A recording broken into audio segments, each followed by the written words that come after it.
Yeah, it's just fucking gorgeous, isn't it? These are anamorphic lenses.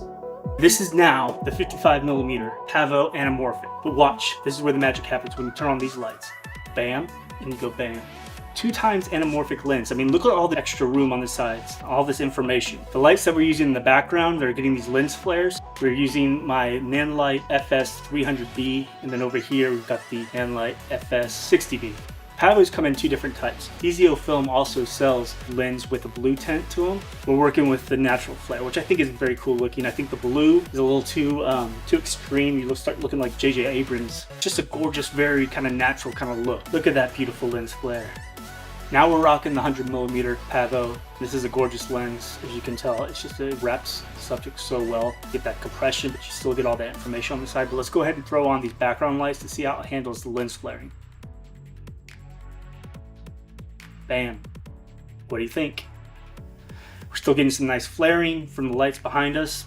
Alright, now we're rocking the 28mm anamorphic. The cool thing about this, even though it's super wide and we have all this information on the sides, I don't get lost in the mix. The subject still keeps that 28mm perspective. This is with it on, it's with it off.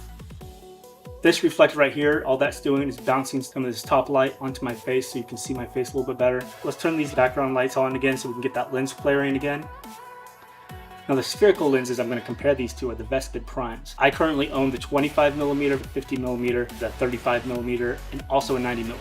So we'll kind of work with those lenses as best we can. They won't be exactly the same focal lengths as these anamorphics, but they'll at least be close. A lot of DPs and directors, you know, prefer the look of the anamorphic. It just gives that vintage kind of character and romantic kind of feel. But then there's a lot of people that just like to use, you know, spherical lenses. Roger Deakins, for instance, he usually only uses spherical lenses whenever he shoots. So I like them both, but it kind of also depends on the project that I'm shooting. But it's very nice as a cinematographer or DP that you have both. You know, you have both in your toolbox. If a client wants anamorphics, you'll have anamorphics. If a client wants spherical lenses, well, you'll have that option as well. To each their own, but right now I'm digging these things. They look gorgeous to me. What do you think? Like and subscribe, comment down below. I don't give a shit. Alright, these lenses are gorgeous, as you can tell. Let's go ahead and throw on my Vespid spherical lenses and see how they compare. Now we're working with spherical lenses. Right now we've got the Vespid Prime 90mm macro lens. Very different look, you know. It's not a bad look, it's just different look. You got less information on the sides here.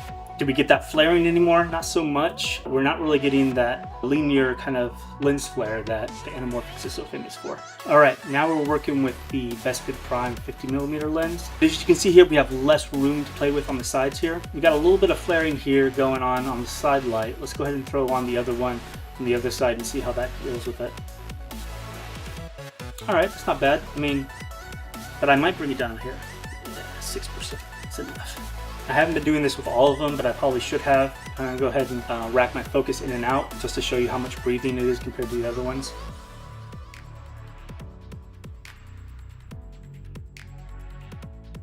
These lenses do not breathe hardly at all. They have virtually zero lens breathing. It's pretty impressive. And now the last lens to compare is the Vespid Prime 25mm. Alright, and just for consistency's sake, let's go ahead and turn these background lights here off. You can get a sense of what they look like with them off. Alright, and then let's turn them back on.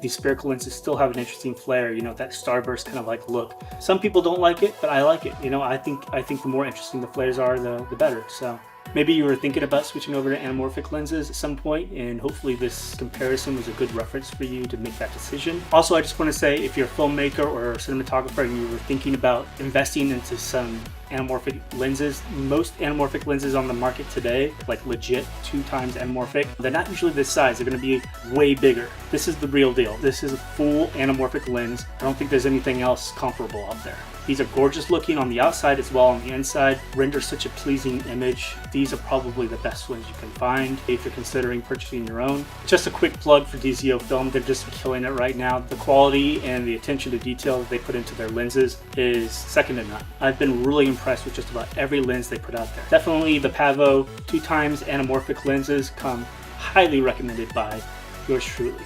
Tell me down below what you think is better, which ones do you like, which ones do you prefer, which ones you don't like, what you think of the lens flaring behind me. So signing off, that's about it. I'm tired, I'm gonna go home and eat dinner alone in my house.